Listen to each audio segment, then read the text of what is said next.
So I want to talk about initiating strikes, okay? A lot of times with a blunt impact weapon, I keep it back. Notice when I switch from a Bierta to serrata position or open to closed position, my power chamber changes, okay? So if I strike through here, boom, now I'm chambered on this side, ready to come across, okay?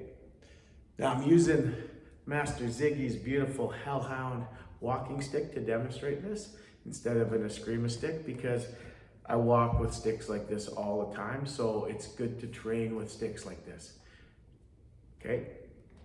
So when you're striking from either side, it's really important that you don't lift your arm first. It's a habit I find myself doing, so I'm working on that. Just strike, just strike, just strike, okay? Really concentrate on this. When you strike through with a heavy stick, this is your vulnerable point. As I slash through, I'm always vulnerable, okay? So make sure that you practice being able to keep your stick in continuous motion so that you don't have to have as many vulnerabilities. But when you hit hard, right, when you're smashing something, boom, you're gonna, if you're hitting hard with a heavy weapon, you're gonna have that deceleration as the stick comes through, which gives you a little bit of vulnerability. Every time you slash, you're vulnerable. Every time you strike through. Okay, so Bierta, this is still a Bierta. Serrata, this is still serrata. When we move with the strike, it brings us off center line. So always be moving, always be moving. There's no stationary striking in good FMA, okay? So that's another important principle, okay? If you carry a walking stick, remember how to attack. If you're gonna be, talking in this position, de-escalating from here, know how to attack from here, know how to attack from every position that you put your stick in, boom, right? Practice striking from every possible position, okay? Learn how to hold your stick, in a non-aggressive way, but still be able to strike from there. Still be able to strike from there, okay? And then you can have a little more, this may not be full on getting ready to strike, but if I'm talking to you, stay back. I don't want any problems. Be able to strike from there. Practice not lifting your arm, okay? The heavier the stick, the more vulnerable you are to someone closing distance because it will be slower. Remember this, okay? The heavier the stick, the slower it's gonna be. So practice with heavy sticks to be able to be fairly fast, as fast as you can. If you are not physically capable of doing that, many of us are getting, as you get older, you might lose a little bit of physical strength. I'll show you an excellent stick for that. This is the Black Swift Raven. And it's so nice and light, right? You can be very agile with it with practice. It takes practice to get good at these things. It's not gonna come from, just picking up a stick. So from here, I can quickly slash, right? Fairly quick. I can make quick direction changes. I can use abanicos, right?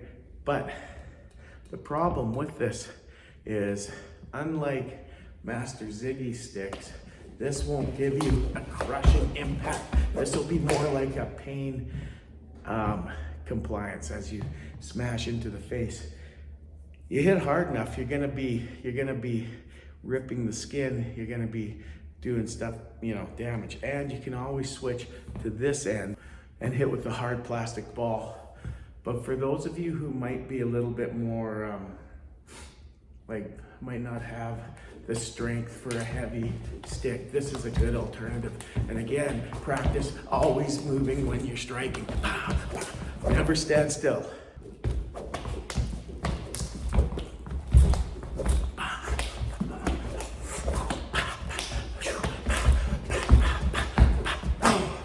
You can see that if someone was wanting to aggress on me, this is going to be causing them a lot of pain. And this stick honestly doesn't flex as much as you'd think. So it is pretty effective. My training dummy is a full, probably at least 6 feet away from me. And I'm like, please, you know, de-escalating, tell them to stay back. I can put one in fairly quickly and it will have an effect, right?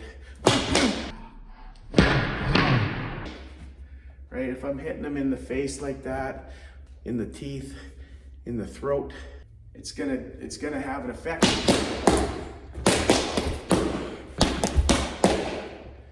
It's gonna have an effect, right? Here. One last thing to consider is the nature of the weapon that you're using. So a weapon like this, you use more as a buggy whip, right? So, or a shambok, where you weave pain all around you, where you are constantly striking and hitting and trying to overwhelm somebody with pure pain, stinging. And again, you can change the end and use crushing impact as well. And a heavy cane like this, you're gonna be using to create serious trauma when you're really swinging it hard at somebody. It will break bones, it will do damage. And you also have the crook to grab on, to pull, to